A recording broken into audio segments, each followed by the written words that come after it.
Cancer prostate ಅನ್ನೋದು ಇತ್ತೀಚೆಗೆ ತುಂಬ ಜನರಲ್ಲಿ ಕಾಣಿಸ್ಕೊತಾ ಇದೆ. ಸಾಮಾನ್ಯವಾಗಿ 50ಕ್ಕಿಂತ ಹೆಚ್ಚಿನ ಗಂಡು ಮಕ್ಕಳಲ್ಲಿ ಇದು ಆಗತ್ತೆ.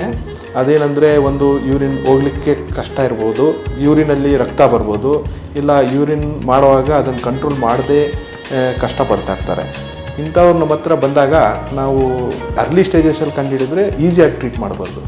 ಅರ್ಲಿ ಸ್ಟೇಜಸಲ್ಲಿ ಕಂಡುಹಿಡಿಬೇಕಂದ್ರೆ ಇವರು ಸಾಮಾನ್ಯವಾಗಿ ನಾವು ಒಂದೆರಡು ಟೆಸ್ಟ್ ಮಾಡ್ತೀವಿ. ಒಂದು PSA ಟೆಸ್ಟನ್ನು ಮಾಡ್ತೀವಿ, ಆಮೇಲೆ ಒಂದು ಪ್ರಾಸ್ಟೇಟ್ನ ಎಕ್ಸಾಮ್ ಮಾಡ್ತೀವಿ. ಅಕಸ್ಮಾತ್ ಅದರಲ್ಲಿ ಏನನ್ನ ತೊಂದರೆ ಇದ್ದರೆ ಮತ್ತೆ ಬಯಾಪ್ಸಿ ಮಾಡಿ ಅದು ಪ್ರಾಸ್ಟೇಟ್ ಕ್ಯಾನ್ಸರ್ ಇದೆಯಾ ಇಲ್ವಾ ಅನ್ನೋದನ್ನು ತಿಳ್ಕೊಂಡು ಆಮೇಲೆ ಟ್ರೀಟ್ಮೆಂಟ್ ಸ್ಟಾರ್ಟ್ ಮಾಡ್ತೀವಿ.